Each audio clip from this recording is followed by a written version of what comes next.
ஸ்ரீ குருப்பியோ நமஹ. ஸ்ரீ மகாபரிவாஜனம். இன்றைக்கி தெய்வத்தின் குரல் பாகம் 4 அத்வைதம் என்ற தலைப்பில் பெரிவா சொல்கிறத மேலே வாசிக்கிறேன். இது பக்கம் 547 ஆரம்பிக்கிறது.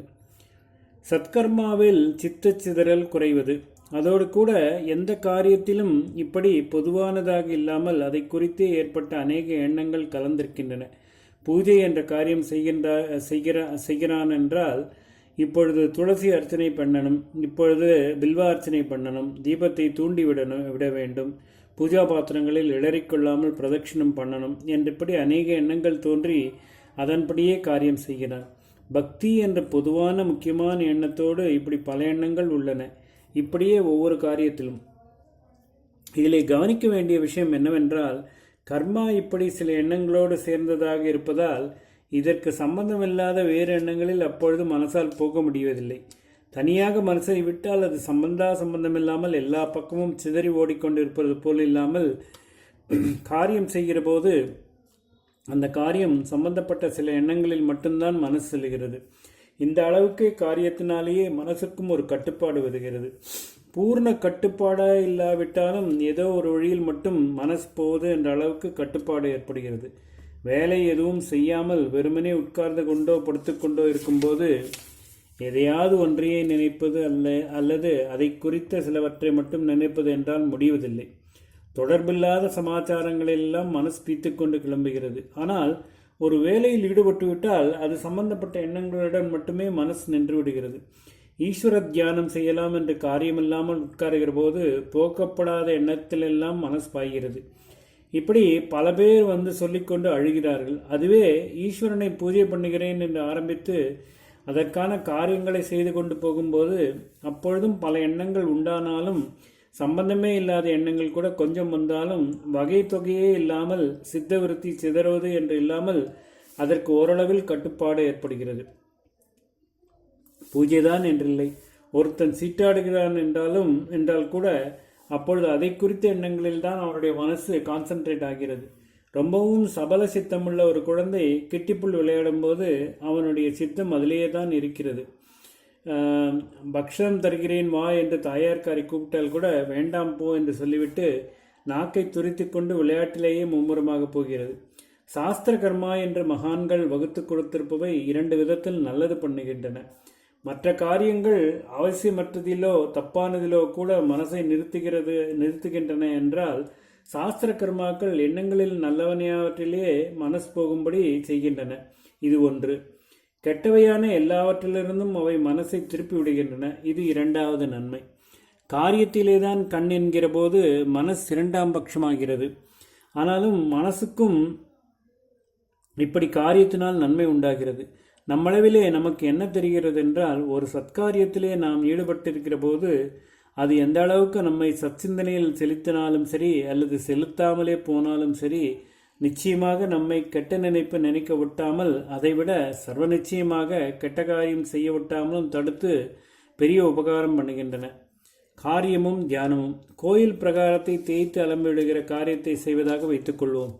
சாக்ஷாத் சர்வேஸ்வரன் சர்வவியாபி, அவனுடைய சர்வ வியாபகத்தை புரிந்து கொள்ள முடியாத அசடுகளான நமக்காக ஒரு அர்ச்சையில், அதாவது விக்கிரகத்தில் குடிக்கொண்டிருக்கிற இடம் இது. இதில் அழுக்கு சேராமல் காப்பாற்றினால் நம் ஹிருதயத்திலும் அழுக்கு சேராது. இதில் ஊர்வாசிகள் எல்லாரும் சேர்ந்து செய்தால் சமூகத்திலே துவேஷம் பேதம் முதலான அழுக்குகள் சேராது என்ற எண்ணத்தோடு நல்ல பக்தியோடு நன்றியோடு தேய்த்து அலம்பினால் விசேஷம். ஆனால் தேய்த்து அலம்புகிற காரியம் இருப்பதாலேயே இப்படிப்பட்ட சச்சிந்தனையில் அப்படியே அமிழ்ந்து போக முடியாது. சிந்தனையின் பூர்ணமான ஐகாக்கிரியத்துக்கு, ஒருமுனைப்பாட்டுக்கு காரியம் தடைதான். இதை ஒத்துக்கொண்டுதான் ஆக வேண்டும். ஓரளவுக்கு, ஒரு பெரும் அளவுக்கு வேண்டுமானாலும் சிந்தனையை வகை தொகைப்படுத்தத்தான் காரியம் சகாயம் செய்யுமே தவிர பூர்ணமாக ஒரு எண்ணத்திலேயே அது ஒருமுகப்பட அது விடாது. சிந்தனையோடு காரியம் என்ற ஒன்று சேர்கிற போதுதான் ஈடுமுகப்பட ஆரம்பித்து விட்டதே. சரி, அப்படியானால் மேலே சொன்ன மாதிரி நன்றி பக்திகளோடு சச்சிந்தனையை ஐக்காக்கிரியப்படுத்துவதற்காக காரியம்தான் செய்தாக வேண்டுமா என்ன? இதுகளை ஒருமுகமாக்கிக் கொள்ள வசதியாக வேலையில்லாமல் தியானம் செய்ய உட்கார்கிறேனே என்றால் உட்கார்ந்து பார். விளக்கு மாற்றை போட்டுவிட்டு உட்கார்ந்த ஐயா. உட்கார்ந்தேன். சரி, கொஞ்ச நாள் அப்படியே தியானம் பண்ணு.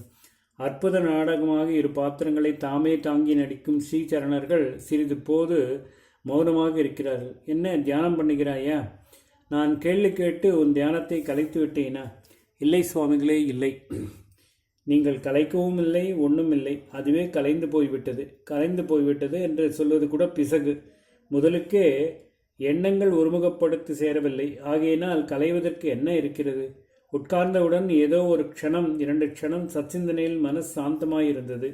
பகவானை கவிந்து கொண்டு நின்றது. உடனேயே இதனால் பக்தி தியானம்தான் கர்மாவிட வசத்தி என்றாகிறது. இதனால்தான் சுப்பீரியர் கர்மா இன்ஃபீரியர் கர்மா இதுதான் சுப்பீரியர் கர்மா இன்ஃபீரியர் என்ற எண்ணம் வந்தது. அப்புறம் முழிக்காமல் சொல்கிறேன். எண்ணம் மேலே மேலே சிதறிப்போய் அத்வைதம் செல்ல வேண்டிய பெரியவா ஏன் எப்பொழுது பார்த்தாலும் கர்மான்னு கட்டிண்டு அழச் சொல்றார் என்கிற வரைக்கும் ஓட ஆரம்பித்து விட்டது. ஆதி ஆச்சாரியால் கிருஷ்ண பரமாத்மா முதலானவர்களும் இப்படித்தான் சொன்னார் என்று எடுத்து காட்டுகிறாரே என்ற நினைப்பு போயிற்று. லட்சியத்துக்கும் நடைமுறைக்கும் இத்தனை வேறுபாடாக இருக்குமோ என்று தோன்றிற்று. அதன் தொடர்ச்சியாக காந்தியன்தான் லட்சியம் என்று சொல்லிக்கொண்டே நடைமுறையில் ஏகப்பட்ட ஃபேக்டரிகளை திறந்து வைத்துக்கொண்டும் இராணுவ செலவை அதிகரித்து கொண்டும் போவதை பற்றி தாட் வந்தது. அப்புறம் ஏக பாலிடிக்ஸ், எலெக்ஷனில் யாருக்கு ஓட்டு போடலாம் என்கிற வரைக்கும் எங்கெங்கோ நினைப்பு ஓடி பிடிக்காத கட்சியின் லீடர் நாசமாக போகணும் என்று சபிக்கிற அளவுக்கு ஆகிவிட்டது. ஐயோ, பிரகாரம் அலம்பிவிடணும் என்று வந்துவிட்டு அது பிரயோஜனமில்லை என்றல்லவா தியானம் என்று உட்கார்ந்தோம். இப்பொழுது நம் மனசிலேயே இத்தனை அழுக்கு சேரவிட்டிருக்கிறோமே. தேய்த்து அலம்புகிற காரியமே இதற்கு எத்தனையோ சிரேஷ்டம். அது சச்சிந்தனையில் மனசை ஒருமுகப்படுத்தாவிட்டாலும் மனசு கண்ணா பெண்ணா என்று ஓடாமல் நிச்சயமாக கட்டுப்படுத்துகிறது அல்லவா? போதும் போதும் தியானம், வேலைக்கு எழுந்திருக்கலாம். ஆனால் பெரியவாகிட்டே ஜம்பமாக தியானம் செய்கிறேன் என்று சொல்லி உட்கார்ந்து விட்டு இப்பொழுது எழுந்திருக்கிறது என்றாலும் என்னமோ போல் இருக்கிறதே என்று எப்பொழுது நினைத்தோனோ அப்பொழுதுதான் நீங்களும் குரல் கொடுத்தீர்கள். ஆலய சுத்தி செய்ய வந்த விசேஷத்தால் தான் மனசில் வைத்துக்கொள்ளாமல் இதை சொல்கிறேன் போலிருக்கிறது. ஓம் ஸ்ரீ குருப்யோ நமः. ஸ்ரீ மகாபரிவாச்சரணம் மகாபரிவாச்சரணம் மகாபரிவாச்சரணம்.